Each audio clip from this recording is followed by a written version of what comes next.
Hello everyone. Today we will going to discuss about major pollutants and their health impacts. We are talking about people development in environment under UGC NET paper one. जिसमें syllabus में हमने discuss किया था. We discussed about the human impact on environment. Different different pollutions के बारे में हमने discuss किया. We discussed about climate change. उसी सीरीज में जो नेक्स्ट हमारे पास सिलेबस में आता है that is impact of different different pollutants on human health. तो आज हम उसके बारे में डिस्कस करने वाले हैं. यहाँ पे पोल्यूटेंट के बारे में डिस्कस करेंगे. देन सोर्सेज क्या है, कहाँ से पोल्यूटेंट वो रिलीज हो रहे हैं. Then we discussed about pathological effect on human beings की किस तरीके से वो ह्यूमन बींग के हर बॉडी पार्ट पे या अलग अलग बॉडी पार्ट पे किस तरीके से इम्पैक्ट डालता है और कौन सा पोल्यूटेंट पर्टिकुलरली किस बॉडी पार्ट के लिए हार्मफुल होता है. अच्छा, यहाँ से क्वेश्चन किस तरीके से फॉर्म होता है. यहाँ से यूजुअली क्वेश्चन जो पोल्यूटेंट है, पोल्यूटेंट प्लस उनके पैथोलॉजिकल इफेक्ट एक तरीके से दे दिए जाते हैं. यानी कि यहाँ से क्वेश्चन फॉर्म होता है मैच द फॉलोइंग की फॉर्म में फॉर्म हो सकता है, या इस तरीके से कि आपको ऑप्शंस दे दिए जाएंगे and you have to select कि क्या ये इसका पैथोलॉजिकल इफेक्ट है, क्या ये इसका हार्मफुल इफेक्ट है. तो इस तरीके से असर्शन रीजन में भी क्वेश्चन आपसे पूछा जा सकता है. तो it is very much important क्योंकि यहाँ पे ना टर्म एक तरीके से दी गई हैं. तो those terms are like technical terms और दे आर टेक्निकल जार्गन्स. उनको फाइंड आउट करना और उनको समझना थोड़ा सा इंपॉर्टेंट हमारे लिए हो जाता है. जैसे से पहले भी हमने मिथाइमोग्लोबिनेमिया की बात की थी जो कि नाइट्रेट पोल्यूशन की वजह से हो रहा था. फिर हमने आर्सिनोकोसिस की बात की. देन हमने नोकनी सिंड्रोम की बात की. तो अब ये सारी जो टर्म्स है ना, ये ऑब्वियस टर्म्स नहीं है. ऐसा नहीं है कि नाम सुनते ही हमें पता चल जाएगा कि किस पोल्यूटेंट से ये हो रही है. तो इसलिए इन टर्म को समझना बहुत ज़रूरी हो जाता है. तो दैट इज़ वाई हम यहाँ पे पोल्यूटेंट और उनसे होने वाले लीथल इफेक्ट के बारे में और उनको क्या नाम दिया गया है उन नाम के बारे में हम पढ़ने वाले हैं.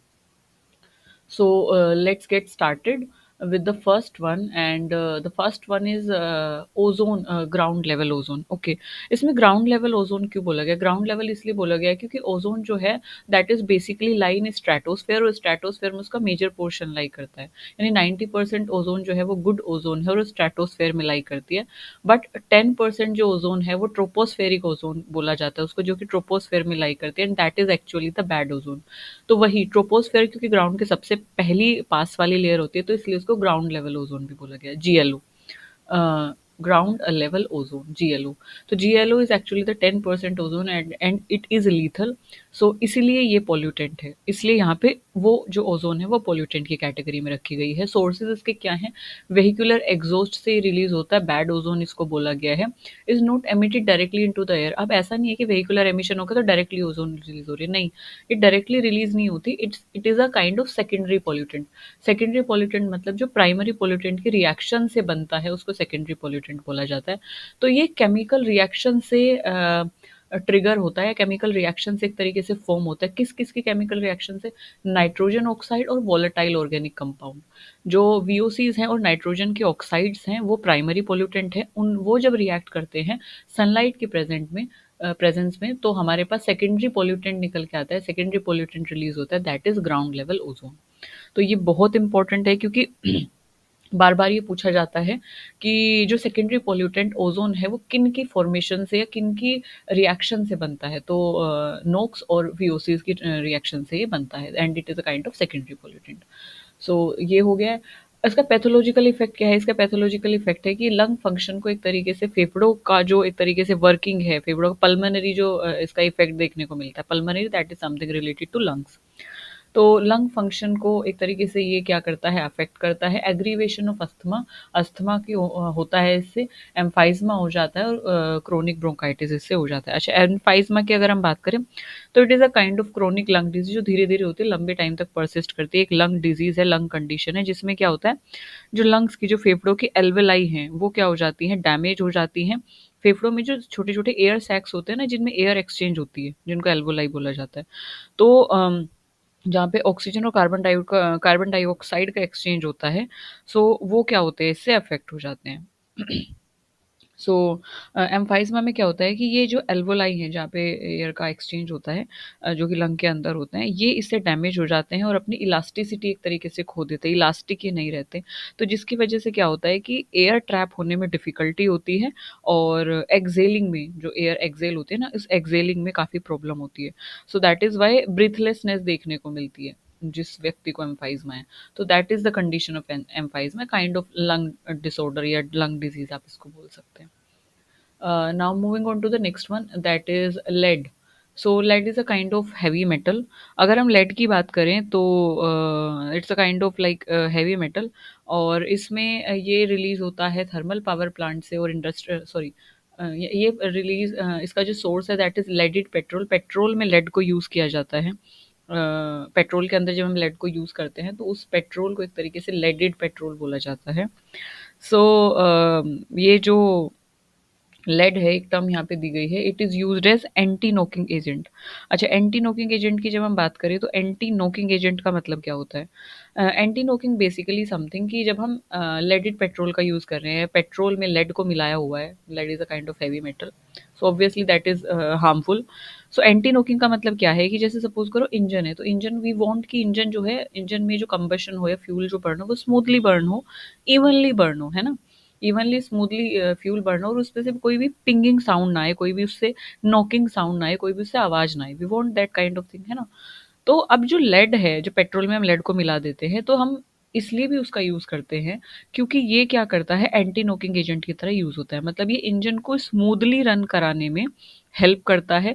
इंजन से जो नॉकिंग साउंड आती है, जो पिंगिंग साउंड आती है, वो नहीं आएगी जब लेडेड पेट्रोल को यूज़ किया जाता है। अच्छा, नॉकिंग साउंड कब आती है, पिंगिंग साउंड कब आती है, कब वहाँ से इंजन से आती है?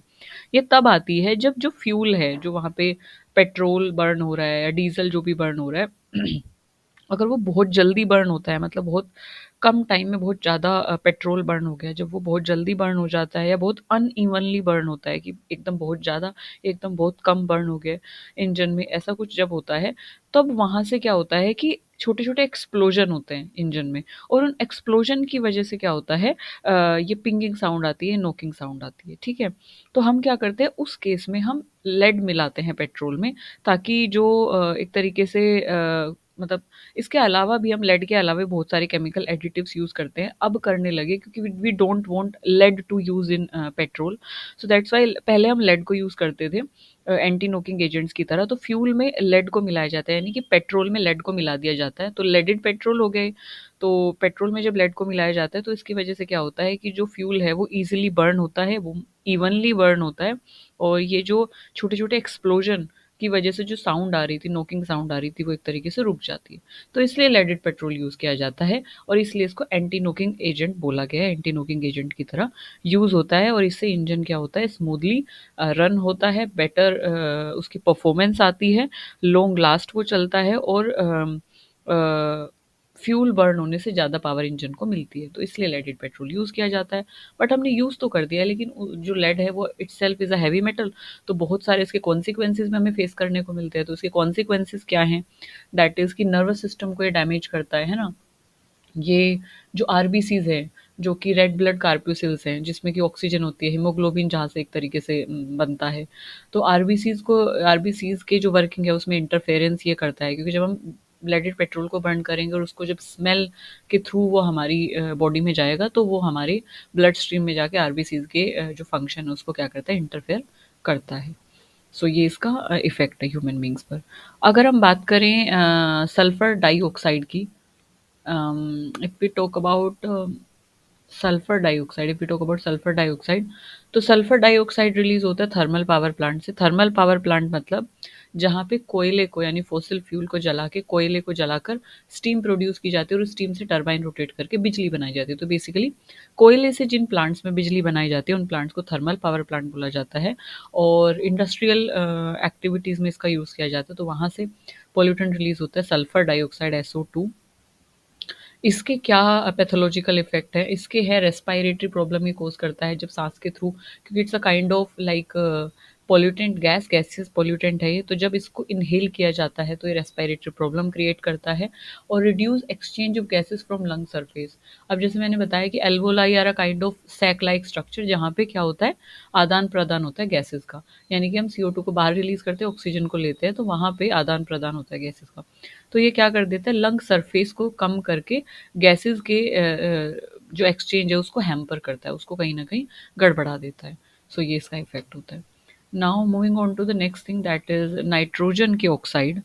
नाइट्रोजन ऑक्साइड की अगर हम बात करें, सो नाइट्रोजन ऑक्साइड में कहाँ से रिलीज होता है, ये भी थर्मल पावर प्लांट से रिलीज होता है। और इसमें ये हार्ट और लंग की प्रॉब्लम क्रिएट करता है, यानी कि कार्डियोवैस्कुलर डिजीज कॉज करता है, पल्मोनरी डिजीज कॉज करता है। Cardiovascular is something related to heart, pulmonary is something related to lungs.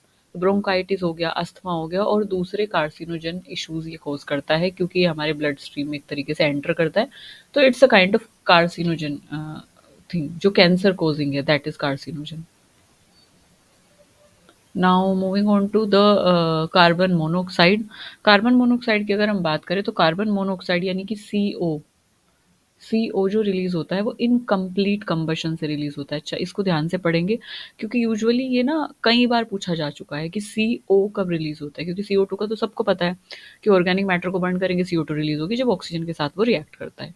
But CO कब रिलीज होता है, CO रिलीज होता है कि जब फॉसिल फ्यूल बर्न होंगे, बट कब, इनकम्प्लीट, यानी कि वो कंप्लीटली बर्न नहीं हो रहे हैं। कंप्लीटली बर्न होते तो CO2 रिलीज हो जाता है ऑक्सीजन के साथ रिएक्ट करके, बट वो इनकम्प्लीट जब उनका कंबशन होता है, जो वो आधे जले रह जाते हैं, आधा फ्यूल बर्न हुआ और आधा रह गया, तो इनकम्प्लीट कंबशन से कार्बन मोनोऑक्साइड रिलीज होता है। वुड स्टोव से कार्बन मोनोऑक्साइड रिलीज होता है, सिगरेट के स्मोक से कार्बन मोनोऑक्साइड रिलीज होता है। और कार्बन मोनोऑक्साइड क्या करता है, ये फॉर्म करता है कार्बोक्सी हीमोग्लोबिन बॉडी में। इसके ऊपर हमने बात की है, एक शॉर्ट है जिसमें हमने बात की है कार्बन मोनोऑक्साइड के लीथल इफेक्ट के बारे में, तो you can go and check that short video.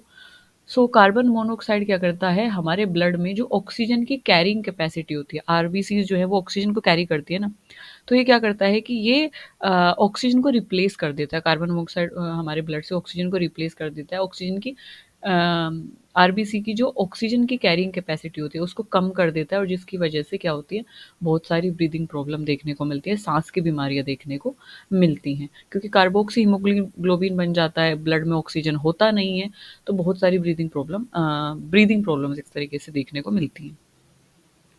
Now moving on to the next one, that is hydrogen sulphide. Hydrogen sulphide जो है वो केमिकल इंडस्ट्री से रिलीज होता है, इसके साथ साथ वो ऑयल रिफाइनरी से रिलीज होता है, मतलब कि जहाँ पे ऑयल को रिफाइन किया जाता है, पेट्रोल, क्रूड ऑयल को रिफाइन किया जाता है, वहाँ से ये रिलीज होता है हाइड्रोजन सल्फाइड। ये नोजिया क्रिएट करता है, आईज में इरिटेशन क्रिएट करता है, और गले में इरिटेशन क्रिएट करता है। इसके अलावा अगर हम हाइड्रोजन साइनाइड की बात करें, हाइड्रोजन साइनाइड की बात करें तो हाइड्रोजन साइनाइड रिलीज होता है ब्लास्ट फर्नेस से, फ्यूमिगेशन से। फ्यूमिगेशन जब गैस का एक तरीके से फ्यूमिगेशन होता है, वहाँ से हाइड्रोजन साइनाइड। केमिकल्स जब यूज होते हैं समथिंग रिलेटेड टू मैन्युफैक्चरिंग, और हाइड्रोजन साइनाइड वहाँ से रिलीज होता है। तो ये गले में एक तरीके से ड्राइनेस क्रिएट करता है, और डिजीनेस, हेडेक क्रिएट करता है, डिस्टिंक्ट इनडिस्टिंक्ट विजन क्रिएट करता है, डिसफंक्शन ऑफ नर्व सेल। जो हमारा नर्व सिस्टम है, तो नर्व्स की जो सेल्स हैं डिसफंक्शन क्रिएट करता है, तो हमारा जो सेंट्रल नर्व सिस्टम है प्रॉपर्ली काम नहीं कर पाता है, यानी कि हम समझ कंट्रोल एंड कोऑर्डिनेशन हमारा कहीं ना कहीं गड़बड़ा जाता है, तो इसकी वजह से ये होता है। Now moving on to the next one, that is ammonia. So ammonia जो है वो फर्टिलाइजर इंडस्ट्री में इसका यूज़ किया जाता है। आपने सुना होगा कि जो फर्टिलाइजर्स है वहाँ पे यूरिया का, अमोनिया का, और नाइट्रोजन, फॉस्फोरस, पोटेशियम, इन सब का यूज़ होता है। तो अमोनिया फर्टिलाइजर्स की इंडस्ट्री में यूज़ किया जाता है। डाई मेकिंग में अमोनिया का यूज़ करते हैं, ब्लीचिंग में अमोनिया यूज़ होता है, और एक्सप्लोजिव, एक्सप्लोजिव मतलब जैसे कि क्रैकर्स बनाए जाते हैं, या बोम्स, या कुछ भी ऐसी पटकने वाली जो चीज़ें, तो उनको एक्सप्लोजिव बोला जाता है, तो वहाँ पे अमोनिया का यूज़ किया जाता है। अब जब अमोनिया करता है वाटर से रिएक्ट, तो ये क्या कर देता है, एसिडिफिकेशन, यानी कि पीएच को कर देता है लोअर डाउन, कम कर देता है 7 से। तो जब पीएच लोअर डाउन हो जाती है तो मतलब एसिडिक हो जाता है कहीं ना कहीं वो जो वाटर बॉडी है, तो एसिडिफिकेशन कॉज करता है वाटर बॉडी का, अगर इसको ज़्यादा लेवल में यूज़ किया जाता है या ज़्यादा लेवल में बॉडी में जाता है। वाटर बॉडी में। तो अब जैसे कि हमने इसको फर्टिलाइज़र्स के तौर पे कहाँ पे यूज़ किया? खेतों में यूज़ किया, और खेतों से जो पानी है, यानी कि एग्रीकल्चर का जो पानी है, जब वो वाटर बॉडी में फ्लो करता है, तो बहुत ज़्यादा मात्रा में जब अमोनिया एक्यूमुलेट हो जाएगा, तो ये एसिडिफिकेशन कॉज़ करता है वाटर बॉडीज़ का, यानी पीएच को लोअर डाउन कर देता है। कहाँ? बिलो 7। फिर आता है फोस्जीन। फोस्जीन। तो फोस्जीन जो है वो डाई मेकिंग इंडस्ट्री और केमिकल इंडस्ट्री में यूज़ किया जाता है, तो ये उसका सोर्स है, वहाँ से ये रिलीज़ होता है। ये पल्मोनरी ओडिमा एक तरीके से कॉज़ करता है। So if we when we talk about एक तरीके से दैट पल्मोनरी ओडिमा, तो पल्मोनरी ओडिमा या इडीमा, पल्मोनरी इडीमा एक तरीके से क्या कंडीशन है? तो pulmonary something that is related to lung, हमने पहले भी बात किया, that is related to lung. तो जब जो लंग्स हैं, जो फेफड़े हैं, जब एक्सेसिव फ्लूइड वहाँ पे बिल्डअप हो जाता है, लंग की जो एयर सैक है, जैसे कि सपोज़ करो हमारे लंग्स हैं, तो यहाँ पे छोटे-छोटे ना एयर सैक्स होते हैं, जिनको एल्वोलाई बोला जाता है। अब कमरे टाइप होता है, रूम्स काइंड ऑफ स्ट्रक्चर। तो वहाँ पे क्या होता है कि इनमें गैसियस एक्सचेंज होता है ना, कार्बन डाइऑक्साइड जो है रिलीज़ होगी और ऑक्सीजन को लिया जाता है, तो गैसियस एक्सचेंज होता है। तो अब ये जो एयर सैक्स है ना, जब इसमें बहुत ज़्यादा फ्लूइड बिल्डअप होने लगता है ना?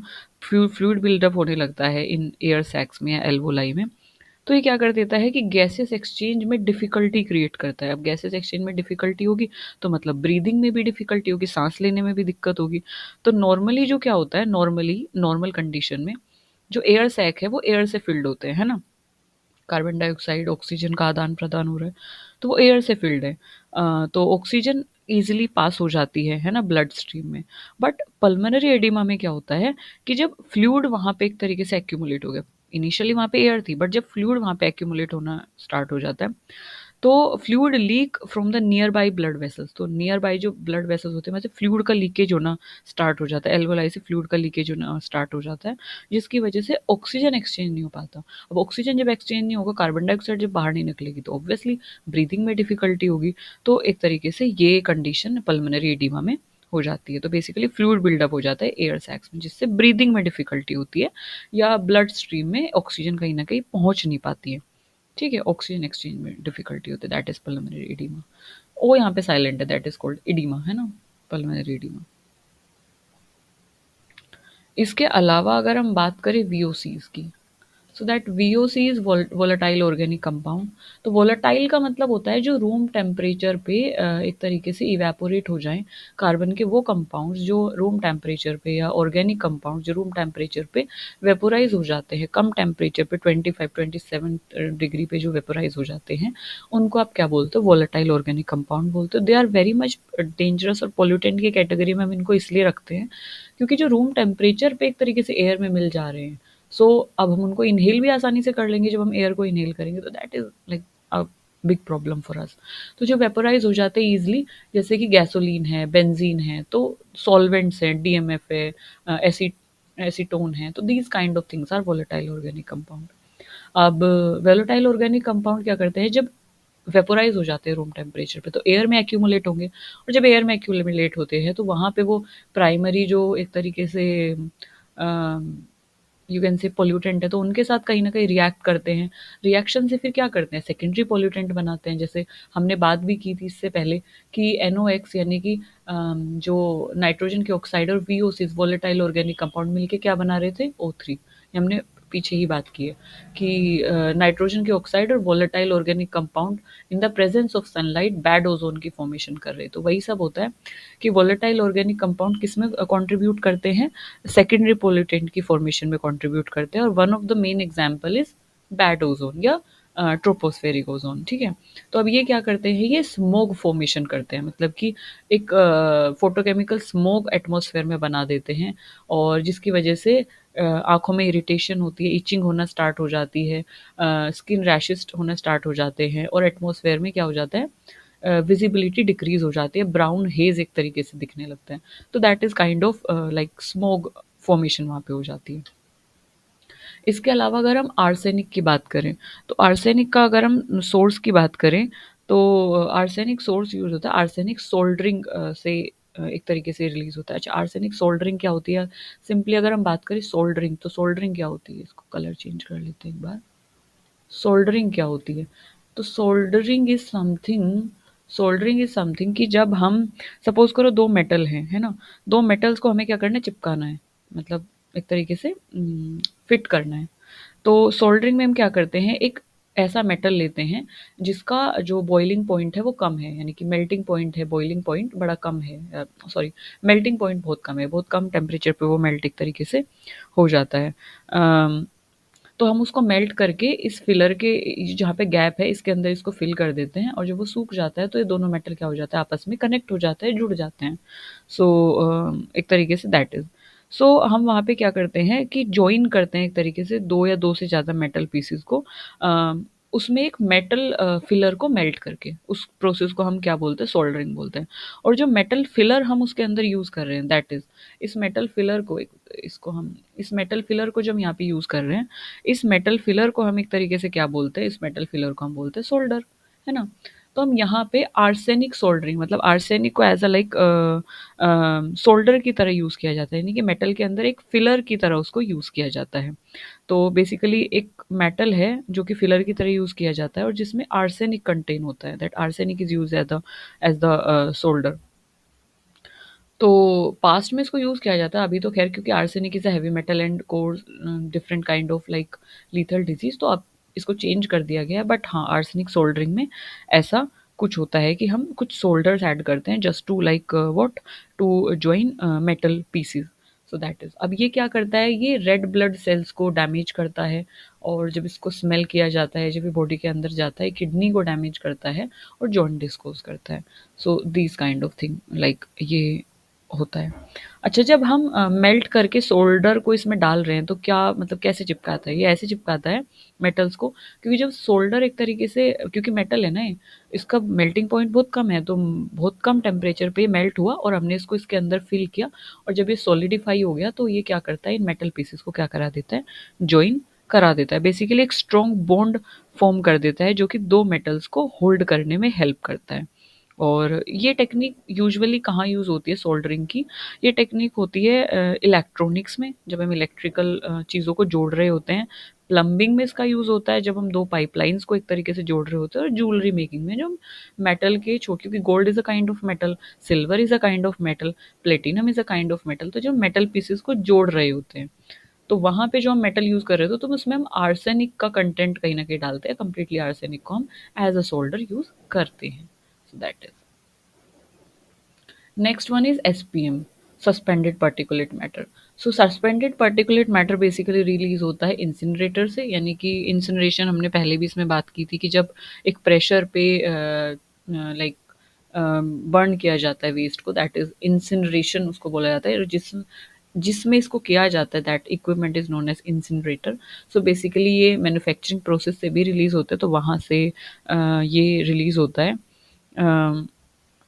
सो इसका अगर हम देखें पैथोलॉजिकल इफेक्ट, तो एम्फाइज़मा, इससे हमने ऊपर बात की है, ये कॉज़ करता है रेस्पिरेटरी डिजीज़ेज़ कॉज़ करता है, क्योंकि एसपीएम सस्पेंडेड पार्टिकुलेट मैटर जब बॉडी के अंदर एंटर करते हैं तो सांस के थ्रू सबसे पहले वो एंटर कहाँ करते हैं, हमारे ट्रैकिया या विंड पाइप में एंटर करते हैं। तो विंड पाइप में से वो होते हुए कहाँ जाते हैं, ब्रोंकाइटिस में जाते हैं, लंग्स में जाते हैं, एल्वोलाइज में जाते हैं। तो लंग या पल्मोनरी डिजीज़ेज़ ये कॉज़ करता है, ब्रोंकाइटिस ये कॉज़ करता है, अस्थमा ये कॉज़ करता है, और रेस्पिरेटरी रिलेटेड डिजीज़ ये क्या करता है, कॉज़ करता है। So this is it about all the things which is here. So here we talk about different type of pollutant, ground level ozone, lead, sulfur dioxide, nitrogen oxide, carbon monoxide, hydrogen sulfide, hydrogen cyanide, ammonia, phosgene, VOCs, arsenic and SPM. So these are like commonly जो ask किए जाते हैं, जो पूछे जाते हैं, usually यहाँ से डिज़ीज़ पूछ ली जाती हैं। तो डिज़ीज़ का थोड़ा-सा आप ध्यान रखेंगे, जैसे कि headache, acidification of water body, pulmonary oedema हो गया, स्मोक फॉर्मेशन हो गया है, एम्फाइज़मा हो गया है। तो ये कुछ टर्म्स आप याद रखेंगे। कार्सिनोजन कौन-कौन से, कहाँ से रिलीज़ होते हैं, ये भी इम्पोर्टेंट है। एंटी नोकिंग एजेंट क्या है, ये भी इम्पोर्टेंट है। सो ये सब चीज़ें, आर्सेनिक सोल्डरिंग में हम क्या मेटल फिलर यूज़ करते हैं एज़ अ सोल्डर, तो ये सब चीज़ें हैं जो मैंने टर्म्स को एक्सप्लेन किया है। Ground level ozone secondary pollutant है, किस प्राइमरी पोल्यूटेंट की रिएक्शन से ये बनता है। तो ये कुछ-कुछ इम्पोर्टेंट चीज़ें हैं जो कि मैंने जिन पे ज़्यादा एक तरीके से एम्फसाइज़ किया है। So do learn these thing and try to grasp all these things. So this is it in this video. I hope I am able to make you understand this concept. Okay. So thank you for listening me so patiently always. हमेशा मेरी बात को इतने गौर से सुनने के लिए, ध्यान से सुनने के लिए आपको बहुत बहुत धन्यवाद। हंसते रहिए, मुस्कुराते रहिए, हमेशा खुश रहिए, और सबसे इम्पोर्टेंट जो मैं हमेशा बोलती हूँ वो है कि पढ़ते रहिए, वो ज़्यादा ज़रूरी है ना? क्योंकि ये हंसी, ये खुशी जब भी एक तरीके से काम आएगी, या एक तरीके से वो दिल से आप तभी खुश होगे जब आपका यूजीसी नेट हो जाएगा। दैट इज़ एक्चुअली कि आपकी मेहनत जब काम आएगी। बट अभी के लिए यू कैन प्रैक्टिस कि अभी आप प्रैक्टिस कर सकते हो डेली डेली ना, पढ़ के खुश रहने की। तो जब आपका यूजीसी नेट हो जाएगा तो एक्चुअली आप एकदम से बहुत खुश हो जाओगे। That is okay. So bye bye, ध्यान रखिए अपना।